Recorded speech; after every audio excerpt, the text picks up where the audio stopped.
পৃথিবী বড় স্বার্থপর, দুনিয়া বড় স্বার্থপর। দুনিয়া কাউরে জায়গা দেয় না, দুনিয়া কাউরে জায়গা দেয় না। এত মজবুত পাইলিং করে যেই বিল্ডিং বানাইলাম, দুনিয়া তারে থাকতে দেয় না। যা বেটা যা, যা তুই লাথি দিয়া বাড়ি করে যা, কবরে যা, কবরে যা। দুনিয়া কাউরে থাকতে দেয়। দুনিয়া কত ক্ষমতা ধরকে মাটির নিচে ফেলায় দিছে, দুনিয়া কত সম্পদ আলাকে মাটির নিচে ফেলে দিছে, দুনিয়া কত সুন্দরী নারীকে মাটির নিচে ফেলায় দিছে, মাটির সাথে রেজা রেজা করে ফেলছে। আজ আর চেহারা নাই, আজ আর রূপ নাই, আজ আর যৌবন নাই, আজ আর ক্ষমতা নাই। এমন বাদশা ছিল পৃথিবীতে যার হাতের আঙ্গুলের ইশারায় মানুষের গর্দান উড়াইয়া দিত, যার হাতের ইশারায় উঠত মানুষ, বসত মানুষ। আজ বাদশারা নাই, আজ সম্পদওয়ালারা নাই, আজ মালওয়ালারা নাই। দুনিয়া কাউরে থাকতে দেয় না, কাউরে না দোস্ত, কাউরে দেয় না। দুনিয়া দাদারে আমার থাকতে দেয় নাই। আমার দাদারে আমি দেখছি, আজ আমার দাদা নাই। আমার নানারে আমি দেখছি, আমার নানা নাই। আমার দাদিরে আমি দেখছি, আমার দাদি নাই। আমার নানিরে আমি দেখছি, আমার নানি নাই। আমার বাবারে আমি দেখছি, 14 লক্ষ টাকা বাবার পেনশনের আমি সব ডাক্তারের পিছনে খরচ করে ফেলছি, বাড়ির ফসলের জমি বিক্রি করে ফেলছি। আমার বাপ যেন না মরে বারবার বারে হসপিটালে নিছি, কিন্তু দুনিয়া আমার বাপকে থাকতে দেয় নাই। আমার বাপ কবরে চলে গেছে। দুনিয়া কাউরে থাকতে দেয় না, কাউরে না, কাউরে না, কাউরে না,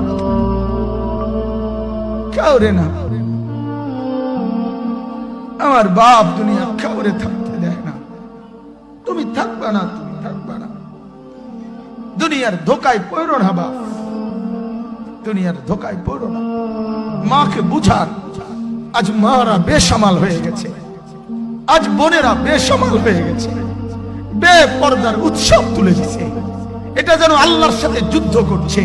আল্লাহ করোনা না, তুমি আরো কিছু দাও, আমরা বেপরদিকে ছাড়বো না। যুবক ছেলেগুলো যেন বলতেছে, আল্লাহ তুমি করোনা দেওয়ার চাই দাও, অশ্লীল ছবি দেখা, ফেসবুকে নর্তকী দেখা আমরা ছাড়বো না। দেখি তুমি কি করতে পারো, তুমি যা করার করো।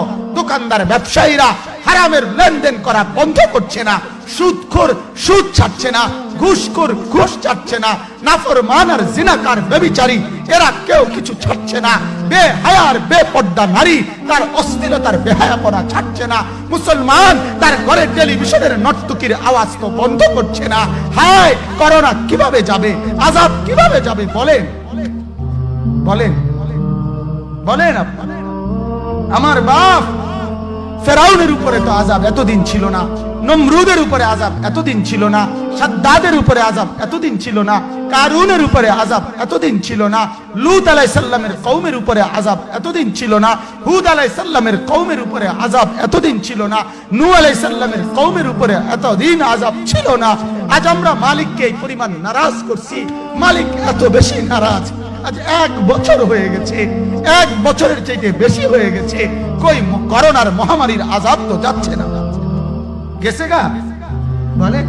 আমাদের লক্ষ লক্ষ বাচ্চার পড়ালেখা বন্ধ, এরা নষ্ট হওয়ার চূড়ান্ত পর্যায়ে পৌঁছে গেছে। মোবাইল এদেরকে শেষ করে দিছে। লক্ষ লক্ষ ছেলে। গতকালকে এক মা আমার আত্মীয় ফোন দিয়া বলতেছে, সকাল 10টায় বাচ্চাটা ঘর থেকে মোবাইল লইয়া বাইর হইছে, রাতের 10টায় মা তারে ফোন দিয়া বলছে, বাপ ঘরে আসতি না, ভাত খাইতি না।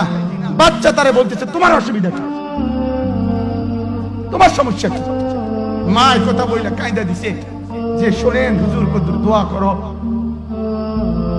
এক বাচ্চা, এক ছেলে, সে যদি তার মাকে কথা বলতে পারে, তার মানে গুনাহ তারে এত মজা দিয়া দিছে, ফেসবুক তারে এত মজা দিয়া দিছে, ইউটিউব তারে এত মজা দিয়া দিছে, নর্তকী তারে এত মজা দিয়া দিছে, গুনার দৃশ্য তারে এত মজা দিয়া দিছে, সে মাকে ধমক দিচ্ছে।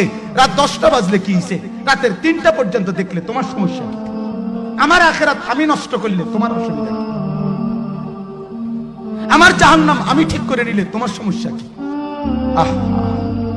আল্লাহ আমাদেরকে মাফ করে দেন, আল্লাহ আমার জাতিকে মাফ করে দেন।